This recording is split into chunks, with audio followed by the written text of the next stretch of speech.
it has been drawn.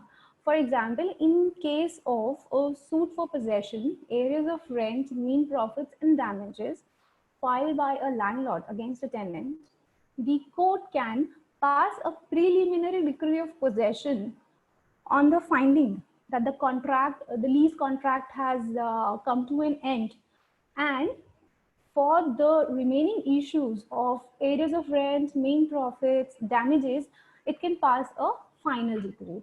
Is ma'am audible to all of you? Is ma'am audible to all of you? Yes, sir. Perfect. Yes, Okay. sir. Yeah, very, very audible, no problem. Okay.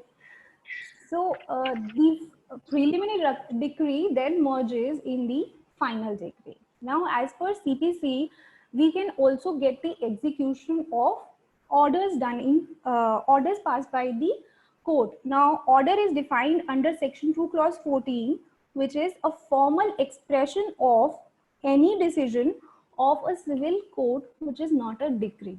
Now, what is to be kept in mind is that the order which we are seeking to execute under the provisions of CPC should have been passed by a civil court in its civil jurisdiction and not any other jurisdiction. For example, in contempt cases, the execution procedure under 21 or any other rule does not come into play.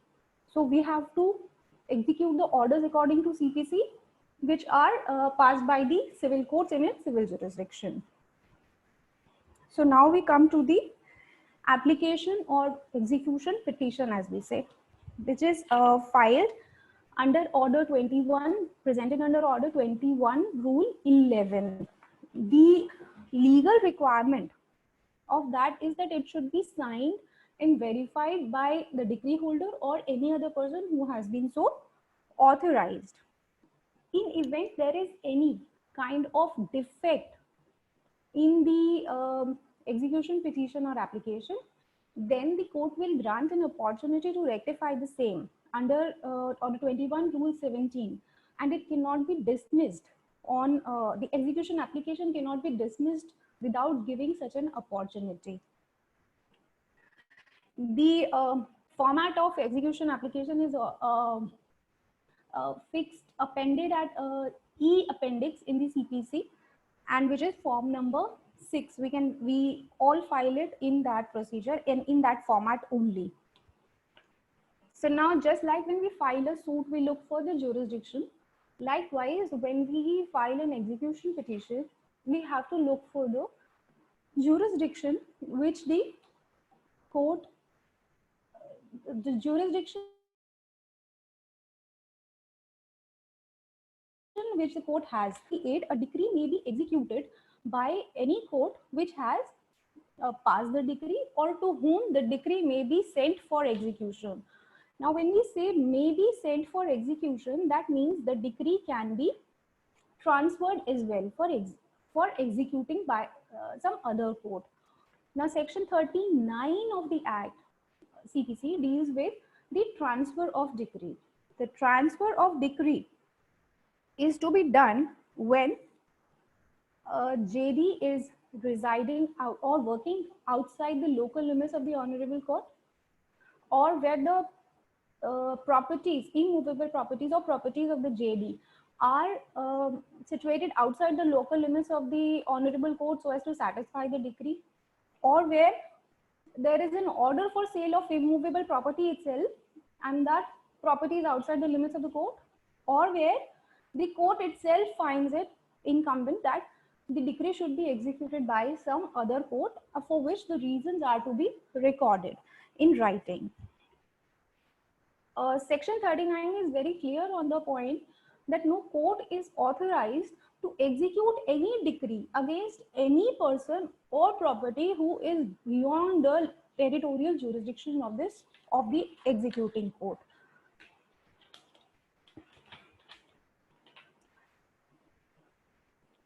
So, transfer of execution proceedings may take place within the state or outside the state.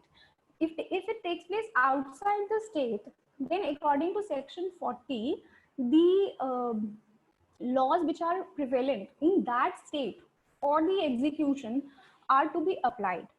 The reason is that every court to whom the decree is sent for transfer has to execute it in a manner as if it has been passed by itself.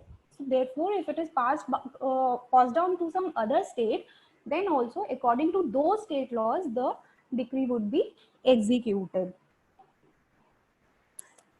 Now it is a settled proposition of law that the executing court cannot go beyond the decree. It has to execute the decree as it stands, and it cannot decide any question relating to merits of the case or any of the defense which the court did not consider for the defendant. Once the decree has been drawn, the executing court is bound to execute it in the manner which is best suitable for satisfaction of the decree. Now here there is a small technicality that if there are more than one JDs, one of the JDs or is within the local limits and other JDs are not within the local limits of the court, then how to execute the decree?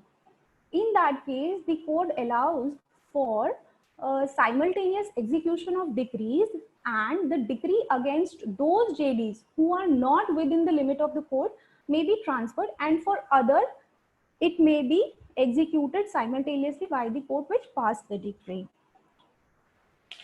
Another query which comes up is that what happens if the decretal amount exceeds the pecuniary jurisdiction of the court? It does not matter. The issue of jurisdiction is pecuniary and territorial pecuniary jurisdiction mainly at the time of filing of the suit. If at the time of filing of the suit, the court had the power to try the suit, then by adding interest or mean profits or damages, even if the amount of decree crosses the pecuniary jurisdiction, then also the decree is very much executable by the court which has passed the decree. Another question which normally comes up is that is it necessary to file the execution petition first and then go for an application under section 39? The answer is in negative. The decree holder can directly, without even filing the execution petition, can file application under section 39 to get the decree transferred to the appropriate court. However, if application for execution has already been presented, then the same would also be transferred to the appropriate court, and decree holder need not present the execution application again and again. Now, what are the I said that executing court cannot go beyond the decree, but there are certain questions that the executing court can decide relating to the decree. So we come to section 47, which tells us about how what are the questions that the executing court can answer. The executing court can look into all the questions which are related to execution, satisfaction, and discharge of decree. So the executing court can also decide whether a person is or is not representative of the party to the suit. Now, for this purpose, it is clarified hereby that a party to the suit would include a person against whom even if no relief was sought, but he was a party to the suit. For example, performer defendant, to whom we say. Even performer defendants are parties to the suit, and they can make any objection, or to decide their representatives, there can be an objection under section 47. Now, the purchaser of property in sale, which is auction purchaser, any question relating to auction purchaser, his representatives, or possession to be delivered to auction purchaser are to be decided by the executing court, and a separate suit for the same would not lie against all these things. Now, I said that the executing court can decide the issue of representatives. Now, the representatives should be of the parties which are adversarial. For example, representative of the DH which over which the JDs have an objection. It cannot be a case where two persons are claiming to be the representatives of the DH over which JD has no interest at all. It has to be an adversarial system wherein one of the parties is interested in the representation made by the other parties.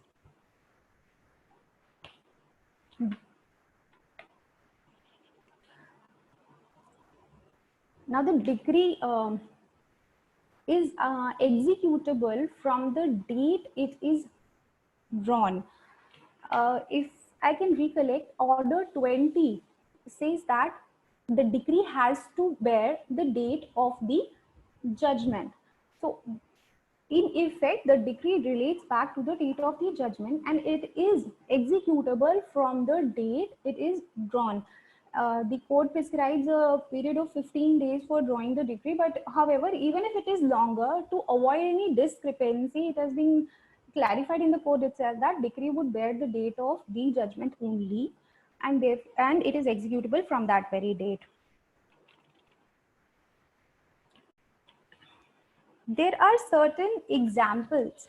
There are certain cases where, however, a separate suit would also lie under section, which doesn't come under section 47. For example, if you want to set aside the restoration, set aside the sale and restore the property possession of which is not covered under the decree. Or for example, an ex parte decree was passed which was later on set aside, then also the sale can be set aside. Now the DH has the option of choosing his mode of execution of the decree. Here I would stop for a small concept of cross decrees. Cross decrees are not to be confused with cross claims which arise out of same decree. Cross claims are something which arise from the same decree, and cross decrees are passed in two separate suits by the court which are executable at the same time. When the amount in two decrees is same, then it is a set off. If one of them is higher, then the deduction is made of the smaller sum, and only for the remaining portion of the sum the decree is executable. Now there are modes of execution of the decree which are at the option of the DH. He can execute the decree in whatever mode which is prescribed. However, certain guidelines and certain principles are to be followed in each and every mode. So, for example, in case of a money decree, the decree can be executed by attachment, sale, and also by detention in civil prison, or both. Now, before starting with this, I would like to clarify that any of the mode of executing a decree is only for the purpose of satisfaction of the decree. For example, in case of arrest, the arrest and detention does not satisfy the decree itself. It is only a mode of executing it. Even after the arrest and detention, the liability of the JD to pay the decretal amount remains the same, and he is not discharged by the such liability unless he satisfy the decree. Now we have arrest as a mode of execution. The provisions relating to arrest are section 51 along with order 21, rule 37 to 40. Now what is to be proved by decree holder in before a person can be arrested or a JD can be arrested is that the conduct of the JD is contumacious. He had the opportunity to satisfy the decree. He had the opportunity to obey the decree, but there is a willful neglect and attitude of refusal towards obeying the orders of the court, towards obeying the decree, satisfying the decree, and the conduct is contumacious. The court is also under duty to inquire about such contumacious conduct, and such inquiry is mandatory. Any lapse in this procedure would result in the annulment of detention. But there was also a question regarding the constitutional validity of the arrest and detention, which was upheld by the Supreme Court in the case of Jolly Varghese versus Bank of Cochin. It was said that it is not this is not violative, and also there is a protection given to women against arrest in cases of money decree, which is covered by section 56. Women cannot be arrested in execution of a money decree, whereas there are other provisions in the CPC itself where women face the consequences for their conduct. For example, if a woman is in breach of temporary injunction order, or women is not following or pay for the immovable property or any other order, then such protection is not available. But for money decree only, the women are not not to be arrested. Further, the provisions of arrest are not violated for the reason that there are sufficient safeguards which have been provided by the legislature itself, and they are necessary to act as a deterrent for the contumacious conduct. Now, according to section 55, the arrest may be, 55 is the governing section. It says that arrest may be made at any time, but however, no dwelling house may be entered after sunset and before sunrise. And if the amount of decree is more than rupees 5,000, then the detention would remain in place for a period of 3 months. And if it is between 2,000 to 5,000, then it would remain in place for 6 weeks. Now, the arrest and detention also come to an end if the JD makes payment of the warrant amount or decretal amount along with cost to the officer who has come for arrest. Now, then at that point of time, the officer has to release him. He cannot be arrested.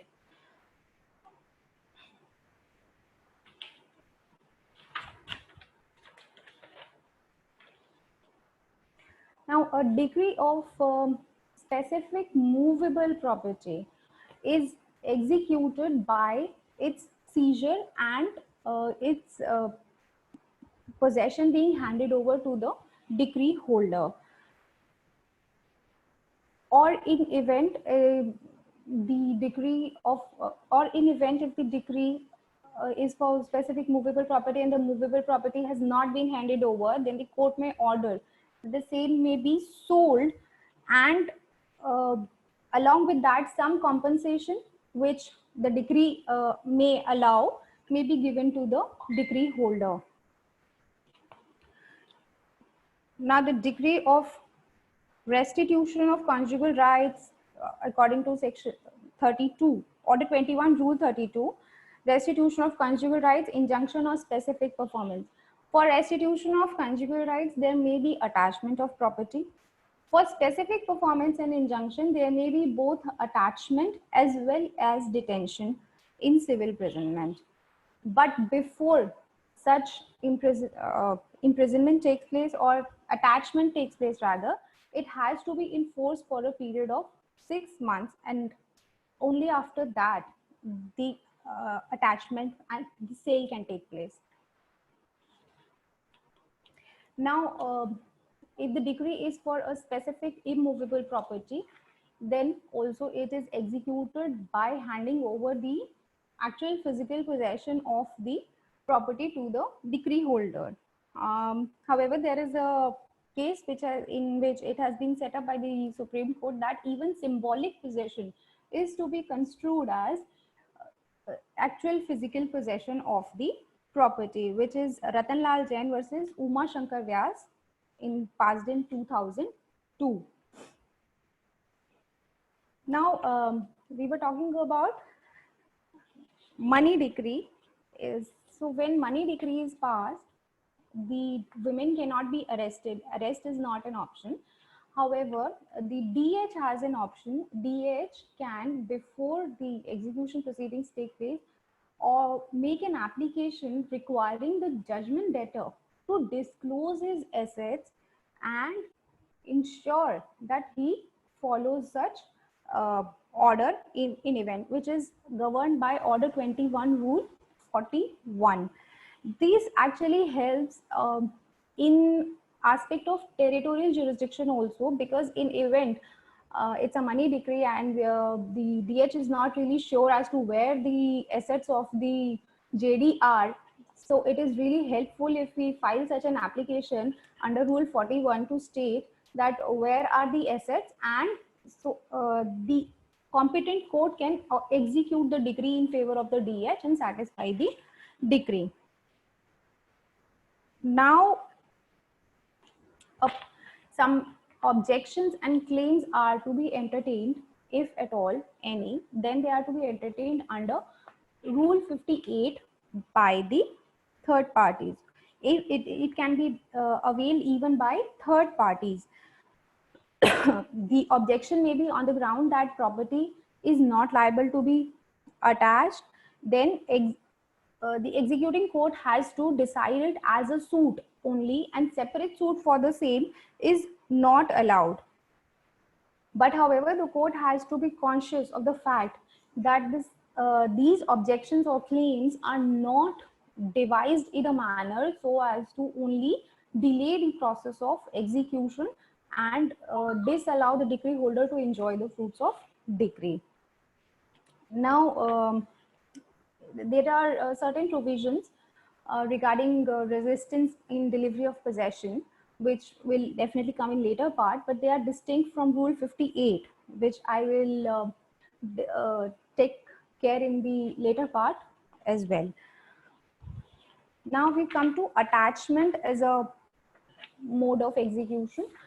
Attachment of property is done where the court where the executing court makes an order debarring the JD from creating any kind of interest in the property which has been attached. And section 60 of the code tells us about certain properties which may be attached and certain other properties which may not be attached. The properties which may be attached are, for example, land, houses, buildings, notes, bank notes, securities, promissory notes. The properties which may not be attached are like necessary wearing apparels, cooking vessel, beds and beddings of the JD and his family, and tools of the artisans in case the JD is an artisan, any mere right to sue for damages, labor wages of the laborer or domestic servants, etc. And there are many more which cannot be attached. Here also, for seizure of movable property, the dwelling house cannot be entered before after sunset and before sunrise. And first, private alienation of property after an order of attachment is in place would render it void, which is very much governed under section 64. Now, what happens if one property is under execution by several courts in separate cases? In that case, the court of highest grade will get an opportunity to resolve the dispute, and the decision of the court of highest grade regarding how to conduct the execution would prevail. However, if before such a knowledge could occur and the property has already been sold by a court of lower grade, then the sale proceeds are transferred to the court of higher grade, and there is a rateable distribution in terms of section 73 which takes place for the assets of the JD. But what happens where the courts are of same grade? Where the courts are of same grade, the court which first made the attachment would get an opportunity to resolve the dispute regarding the execution. Now, what is the mode of issuing the attachment? How do we conduct an attachment? Now, for immovable property, first of all, a prohibitory order is issued by the court to prevent the judgment debtor from transferring the property. Then judgment debtor is duty bound to attend the court on all the dates whenever called for. Now what happens? The order of attachment is placed in conspicuous part of the properties, as well as in event it is a revenue generating property, then the order is also attached at the district revenue office, divisional office for revenue, and in event it falls in some village or something, then at the office of the Gram Panchayat also the order of attachment is affixed. Apart from that, there is a beat of drum, which is a customary mode of attachment.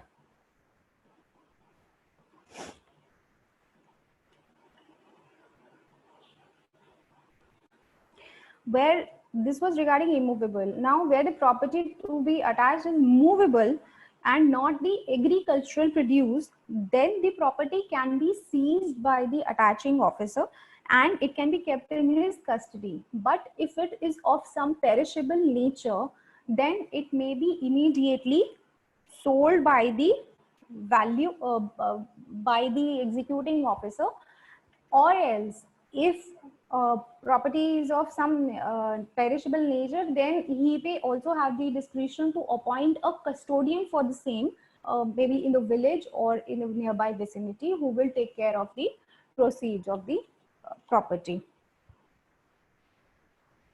Now, another mode of attachment which is being given under the code is a precept, which is covered under section 46. Now, precept is what? It is kind of an interim attachment which is available to the decree holder. What happens? It is given by a court which passes the decree but doesn't have the power to execute it beyond its territorial jurisdiction. Now, what happens? There is an interim attachment of property under section 46, and the decree is transferred to the competent court with that attachment order. So that transferee court is now bound to follow that order and attach the property as mentioned in the order. It basically aims only for securing the interest of the JD, preventing the JD from not alienating the property. Another aim, another mode of securing the attachment and satisfying the decree which is being given is a garnishee order. A garnishee order is passed when the decree holder aims at pinning down the judgment debtor with the ones from whom judgment debtor owes certain money. Basically, a garnishee is a person who is judgment debtor's debtor. The court can allow the debtor of the judgment debtor to directly pay to the decree holder the amount which he is bound under the decree, and or deliver any movable property which may be under his possession or liable to be delivered to JD. That may be delivered directly to the decree holder.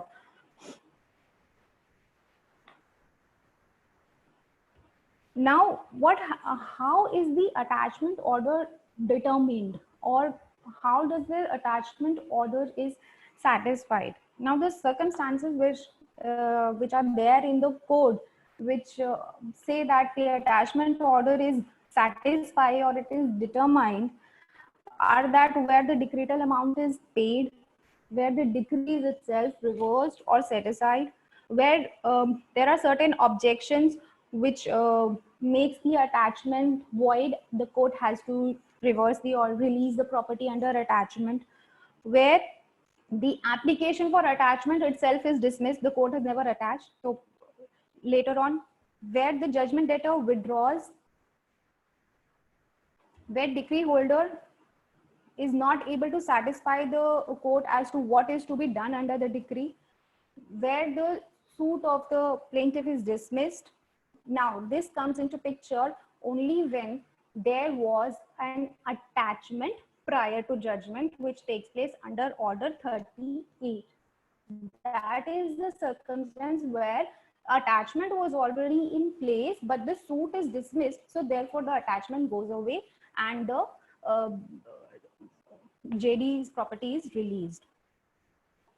Or where the JD, in event of attachment of the property, gives any particular security which is sufficient in event that there is a decree, or where there's an agreement of compromise between the parties, or where the creditor, which is the DH, he himself abandons the claim, or he himself says that decree is satisfied.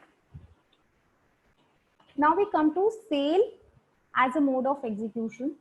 Sale as a mode of execution is very important and a very tedious task, because to get an attachment order and get a sale order is altogether different from actually getting the sale done in a decree and actually getting the auction purchaser's title perfected. So that is a very, very tedious task and the most difficult one.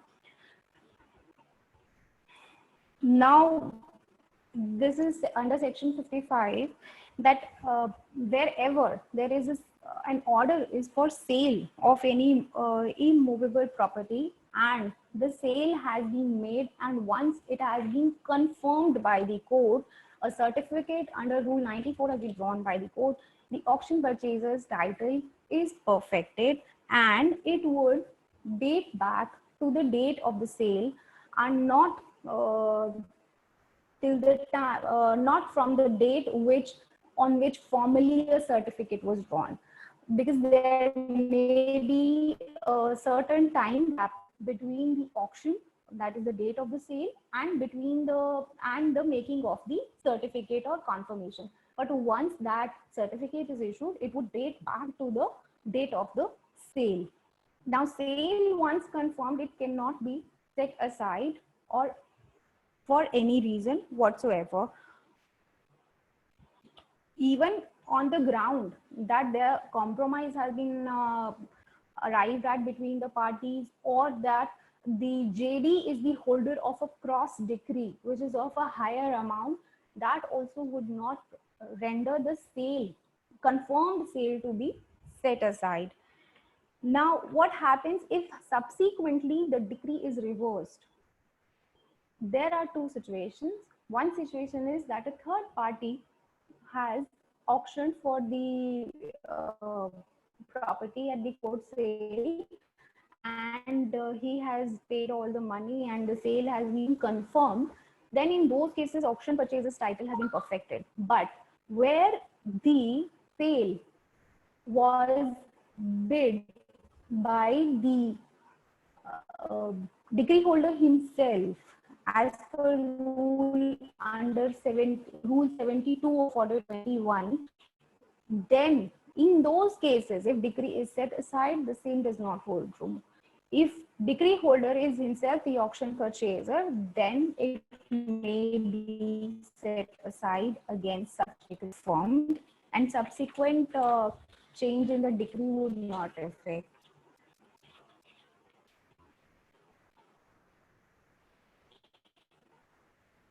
Now, what happens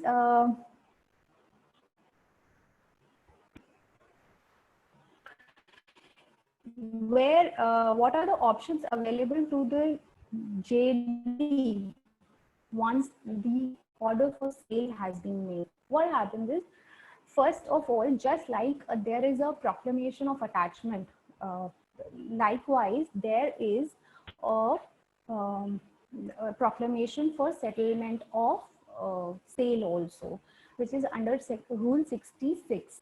Now, what happens? When Rule 66 comes into play, then a notice for settling such proclamation is to be issued to the JD. The court then fixes an upset price, which we say it's basically a reserve price, the lowest price on which the bid starts. Now, if such notice for proclamation or settling the terms of proclamation is not given to the JD, then the entire sale is vitiated. It's void. We cannot go and sell the property or auction purchase the property. That is one of the options the JD has. Apart from that, the JD or anybody interested in the property may apply for the sale to be set aside on deposit of certain amount, on deposit of money. Now that deposit of money is 5% of the purchase amount plus the decretal amount along with cost to the DH, and if DH has received any money after the sale, after the issuance of proclamation of sale, then such amount may be deducted from that. So that is one option the DH or anybody interested in the JD or anybody interested in the property has. Now under Rule 59 also, the parties can ask the court for the stay on the sale. However, that is stay always takes place prior to the sale. Now setting aside takes place after the sale has taken place, and stay takes place prior to the sale has taken place. Now what happens after the sale is being made? Section 66 bars any suit saying that the sale that the property was purchased on behalf of plaintiff or someone claiming through plaintiff, or likewise for the defendant that property. This provision is to be basically strictly construed for the reason that it is to avoid benami transaction. And when once the title of third party in any of the cases, in the case of the sale is confirmed, the same cannot be questioned in over and over again. Now, another power which of selling the property which the executive court has is that it can sell any property which is under attachment, but the required principle, but the required principle to be kept in mind is that the sale is to be made only of such property or such portion of property which can satisfy the decree. The moment the decreed amount is satisfied, court has to stop. It cannot be any further. It is a duty of the court to examine portions. For example, there are different floors of a property, and by selling only one of the floors, the decreed amount.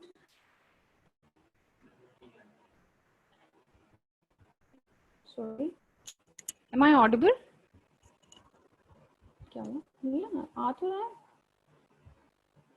Yes, carry on.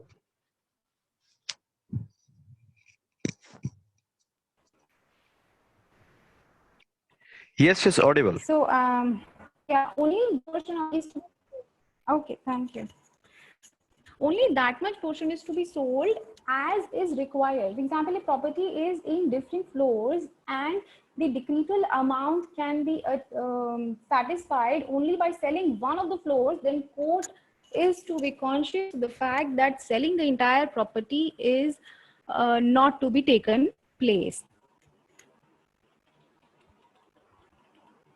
Now, this provision of Order 21, Rule 64 is also mandatory in nature, meaning thereby that any deviation therefrom would render the entire sale to be liable to be set aside. So therefore, if the JD comes and say that the entire property was sold for no reason, whereas only a floor would have satisfied, then the entire sale may be set aside and fresh order for sale may be made.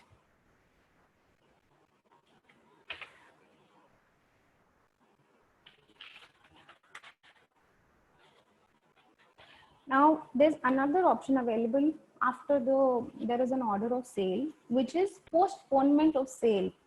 Postponement of sale, in that, what happens, this is under Rule 83, the JD has to satisfy the court that there is a possibility of raising the decretal amount without selling the attached property by way of lease or mortgage, or by selling any other property which the JD may have in his own title.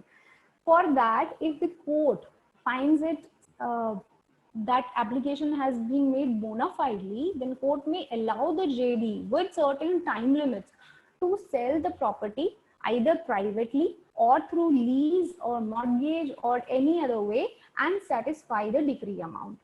In such cases where the decree is satisfied after postponement of sale, in such cases where such lease, mortgage or any kind of sale takes place, the money is to be paid to the decree holder. Now what happens is 25% of the amount of such amount is to be deposited by the purchaser immediately, and rest of the amount is to be deposited within 15 days. Last day is the 15th day on which the code rises.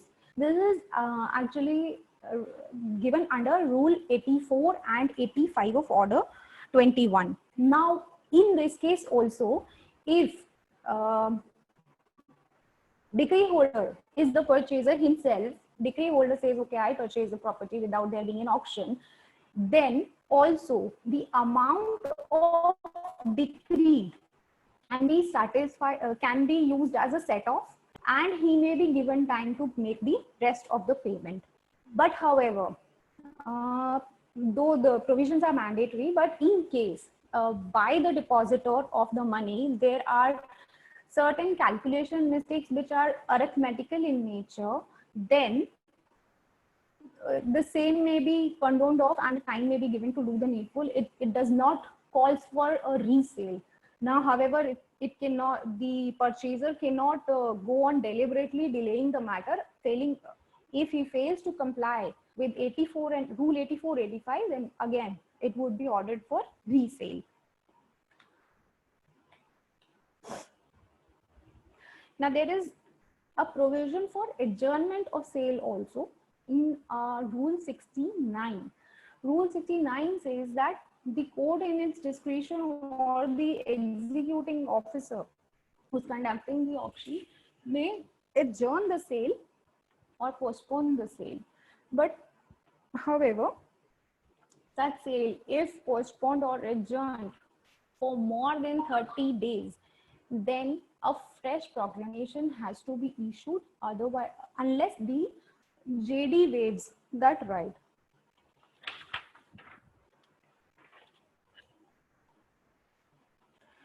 Now, sale is confirmed according to the provisions of Rule 92 of Order 21.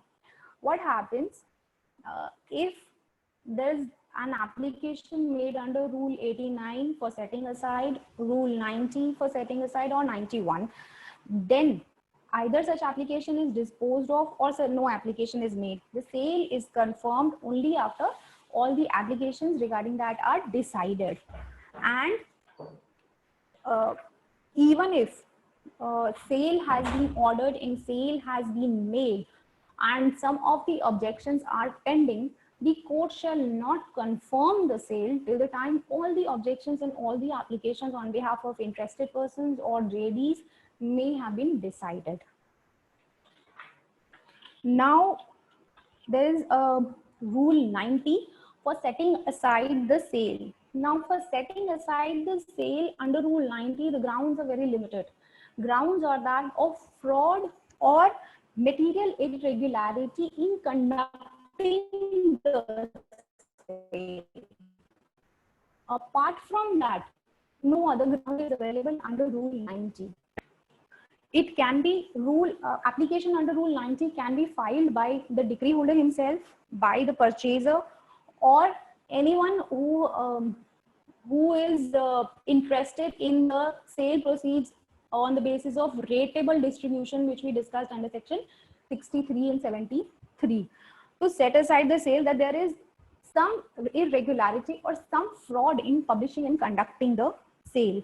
In this, the court has to satisfy itself on the ground that some material injury has been sustained by the applicant due to such fraud or due to such irregularity. If there is no material injury sustained by the claimant, then the sale would not be set aside. Another important thing is that if a person is preferring an application under section 9, Rule 90 of Order 21, then if he has preferred application under Rule 89 also, he has to withdraw that.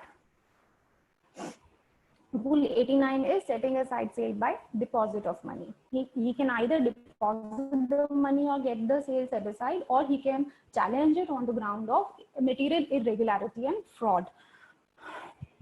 Now, there's a distinction between section 47 and Rule 90. Now Rule 90 has a very limited scope of which takes place only after in conducting the sale and nothing beyond that. Whereas in section 47, the application raising such objection can be either prior to the sale or voice is cracking. Is that all right? Am I audible? Yes. Is that okay? Yes, ma'am. Yes. All right. All right. Yes, ma'am. Yes, ma'am. Yes, ma'am. Okay, sir. Thank you. Now, what happens under section 47? The grounds are either prior to sale or after the sale, other than irregularity or fraud. For example, if I stated that under Rule 66 of Order 21, when proclamation of sale is to be made, then JD has to be given a notice. If such notice is not given and JD has not been informed about it, then it is a material irregularity which would be taken care of under section 47 and not under Rule 90. Likewise, if certain objections can be claimed under Rule 58, then also it is advisable not to wait till the time of sale and get it set aside. It is always advisable to take objections at the earliest under Rule 58 or at the earliest when the sale has not taken place. Another point to be taken care of is that all the objections, all the grounds which could have been taken up at the time of drawing sale proclamation, those grounds are not available under Rule 90. Rule 90 has a very, very limited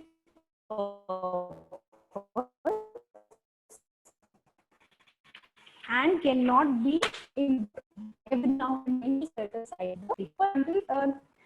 I give the examples of certain material in the proclamation, the income which is to be derived from the property, or to state in the proclamation under Rule 66 whether the property would be sold in a lot or separately, or what is the revenue which is assessed over the property, or what is the extent of property.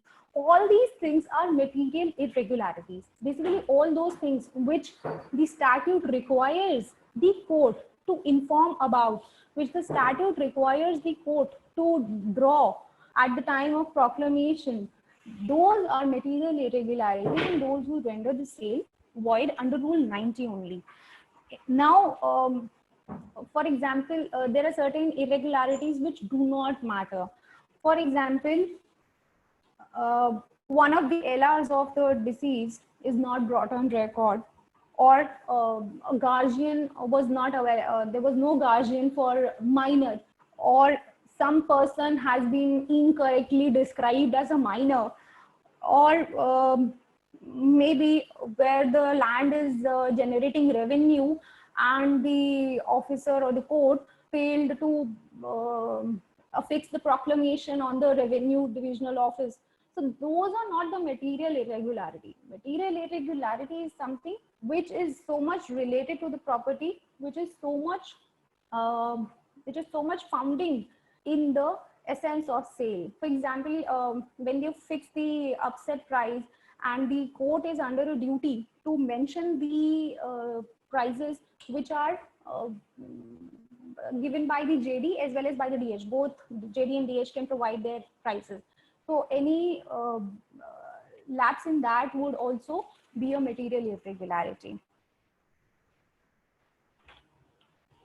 Now, the most important question which comes up is whether for the sale of the property attachment is a prerequisite or not. There are judgments and it is federal law that attachment for the purpose of sale is a precondition, but however, in event there is no attachment in place and the property has been sold, the sale would not be vitiated for that reason. The said irregularity is not material because what happens is under Rule 90 normally those things are covered which are after the proclamation has been issued. In there is any fraud, in that the conduct is owing to certain irregularity which vitiates the sale, only those are covered under Rule 90. So under Rule 90, even if the proclamation is, there is no attachment before proclamation for sale is issued, it doesn't really vitiate the entire sale proceeding. There's a judgment to that effect of Karnataka Bank Limited, Bangalore versus Keshav Manna. Because in these circumstances, what we have to understand is that what is a material irregularity and what is not. There's a difference between irregularity and nullity. Now, if a party can waive certain objections, then they are not material irregularities. But however, if a party cannot waive them, they are mandatory in nature, and any deviation would result in injury and it would result in nullity.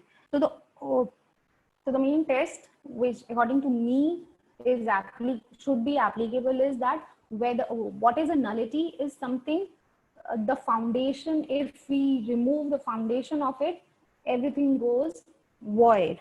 However, if it's just a technical fault here and there, or some kind of deviation which doesn't result in any kind of injury or damage actually to any of the parties, then it is only an irregularity. Now, after all of this, the sale being confirmed as per Rule 92, the certificate being drawn, certificate of confirmation being drawn under Rule 94, even after all this, if the possession of the property is resisted by JD or any other person who is in possession of the property, then what is to be done?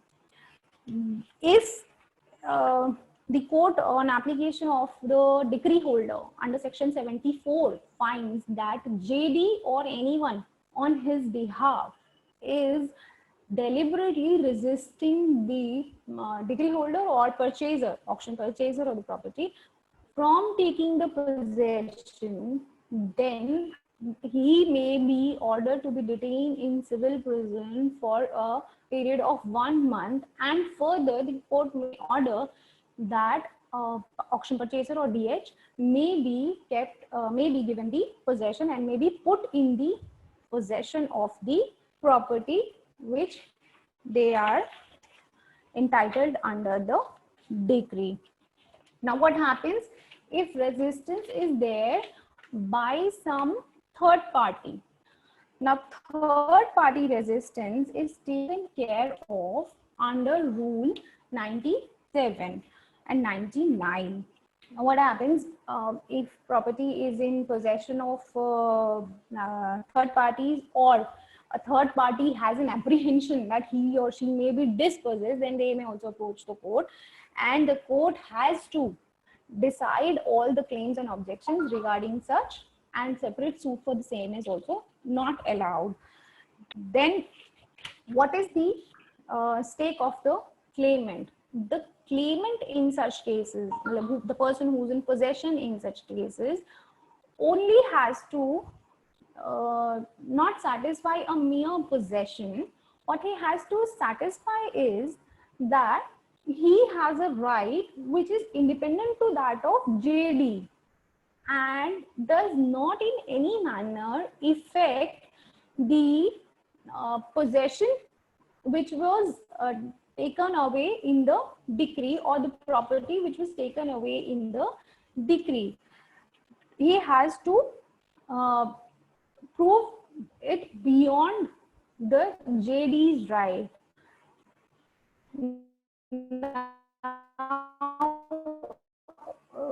As I said, Rule 101 bars any kind of suit for such kind of objections, and they are to be decided by the executing court only. Now, last, I think I've summed up pretty early today, but last, what happens when the execution petition or anything is ex parte ho jate hai, jab koi whenever any Rule 6 you can get it set aside on showing a sufficient cause as to why they could not appear, or as to why they should not be the limitation to file the application under Rule 106 is that 30 days from the date of the order and not from the date of the knowledge. So yes, I said that I would distinguish between Rule 58 regarding objections and claims made by third parties to the sale, and Rule 97-99 where the parties are making the resistance. In Rule 58, what happens when attachment is already in place, the claimant or the objector has to satisfy the court about his own title of the property, his own title to the property. And in Rule 97 or 99, the title may not be necessary, only a right which is independent to that of JD would suffice.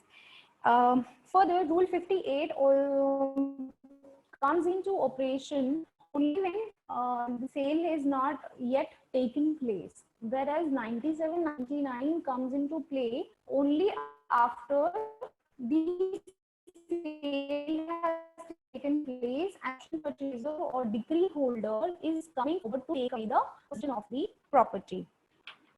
So that was the distinction between Order 21 Rule 58 and Order 97 Rule, Order 21 Rule 97 and 99. So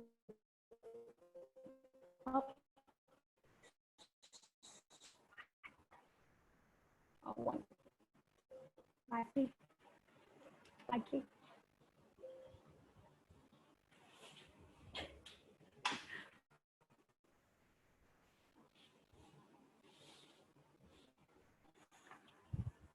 So that is how I've tried to summarize the entire proceedings which are taken up under the execution, though it's never-ending process, but hopefully I've summarized it enough for the viewers and the listeners to understand and have a fair and better idea of how to proceed with the execution proceedings in their respective cases.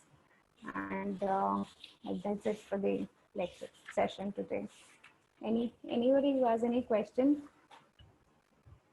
So all the viewers and participants are requested, if they have any question, raise one by one.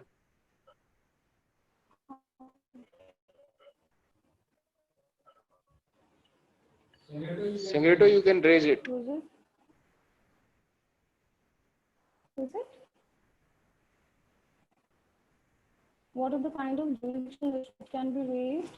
Sorry, I missed the question. What are the kinds of jurisdictional What are the issues kinds of jurisdictional issues which can be raised Defeated. to defeat Yes. a to defeat a decree at the stage of enforcement? Yes, the jurisdiction. Okay, the jurisdictional issue that can be raised is that the decree has been passed by the court without any jurisdiction itself. That is the question which under section 47 the executing court can decide. As I said, the executing court cannot go beyond the decree, but in cases where decree itself is a nullity, the executing court cannot be burdened to enforce a decree which is not good in law, which is void ab initio. I hope the answer is sufficient. Anybody else? Yes, the next question is that kindly describe the sufficient cause as to what constitutes the sufficient cause for the stay as per Order 21, Rule 29. Can it be open to an interpretation or is it a problem? This is by Advocate Sangrito. Sorry, He wanted to know what is confused. actually this sufficient cause would be. I He wanted to ask that what is Order 21, Rule 29 is. What is the sufficient cause all about? Order 21, Rule 29. 20. Okay. Okay. Anybody else in the question? I'll come back to this question. Yes, there is another question by Advocate Muskan. She's asking that can court stay the execution of decree on its own? Stay the execution of decree by court on its own. No, I am not aware of anything like that in court. The court can stay only when it is shown that decree has been satisfied. Only that is the way the court can stay. Rather, that would not amount to stay, it would amount to satisfaction of decree. But yes, maybe where there are objections regarding the jurisdictional issues, then decree may be stayed. And in fact, decree is stayed by the court which has passed it. Only filing an appeal would not render the decree to be stayed. The operation of decree can be stayed by the court if JD shows sufficient cause or expresses his intention that he is going into an appeal. Though normally, as in practice, it's always the appellate court which passes an order of staying the decree. But yes, the code prescribes that provision also, that stay can be taken up by the executing court in event JD applies for the same.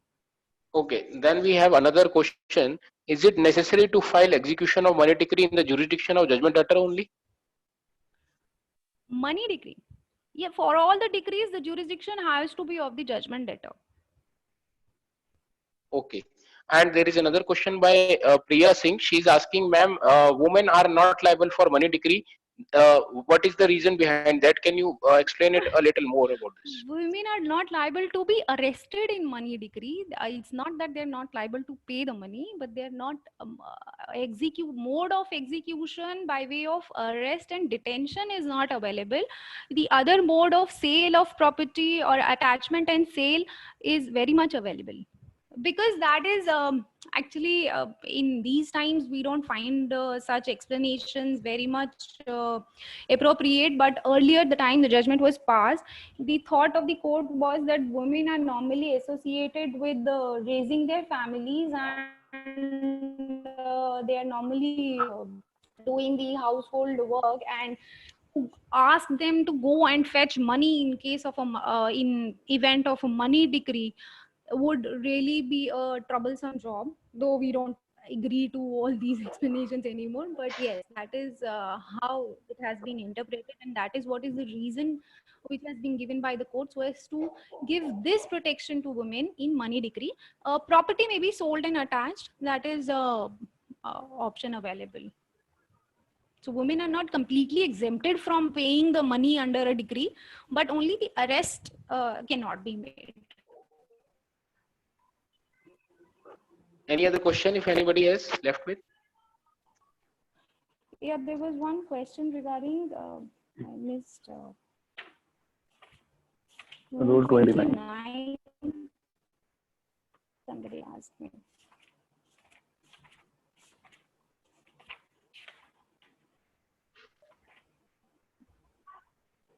Rule 29 is basically for the stay when there is some kind of suit which is pending between the decree holder and JD. Can you please repeat the question? I lost the sight of the question. I request the Yes, host to the repeat the Secretary question. asked, yes, that as per Order 21 Rule 29, kindly describe that what is sufficient cause, as to what constitutes the sufficient cause for the stay. I mean, can it be open to interpretation or is it a problem? Sufficient cause for stay under Rule 29, the stay comes into picture only when there is a suit which is pending between the decree holder and the judgment debtor, and or somebody who's claiming under them. So in event the result of that suit is going to affect the decree, then the court may stay, and that is completely up to the discretion of the court to impose any kind of conditions on the stay of such suit, stay of the execution, I mean, till the time the suit pending between the two is decided.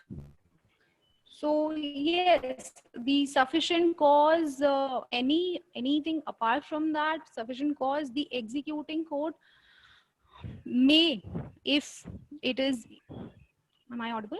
Yes, the executing court may, if the same is only for the purpose of execution and satisfaction of the decree, may decide in that favor.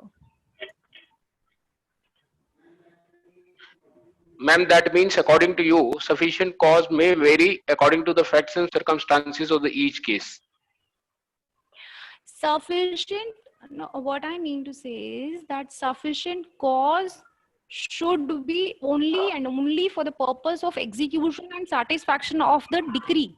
If court records that it is a sufficient cause for the purpose of execution and satisfaction of the decree, then it's the court has the jurisdiction and the power to do that, which of course is open for the other party, whoever is not happy with such an order, to go into revision or to the higher court. Ma'am, that means this sufficient cause is open to an interpretation by every executing court. The peculiar facts of that case. See, please bear in mind that executing court has to take steps only regarding the satisfaction and execution of the decree. If the court finds it sufficient to stay the proceedings for the benefit that the decree may be executed at a later stage, then the court may do so. But however, we cannot really deny that the party aggrieved by such order has a right to approach the higher court. So interpretation definitely can be done by the higher courts always, but the point which is to be kept in mind by the executing court is that all its orders and all its actions should be towards the satisfaction and execution of the decree, not towards the interpretation of what was held in a suit or what was written in the judgment. Okay. With this, I think we have covered all the aspects. If there is no any other question, I am concluding with today's lecture. And we are thankful to Hitakshi Mehra, wonderful lecture on this Order 21, a very technical and very lengthy orders, which one starts never ends. So, in this lockdown period, Hitakshi Mehra has tried to cover the entire aspect and close the proceedings of Order 21, which one starts gets never end. So thanks a lot, and thanks a lot to all the viewers who have joined us today for this webinar. Thank you so much. For this wonderful lecture. Thank you. Thank you. Thank you. Thank you. Thank you all of you. Thank you.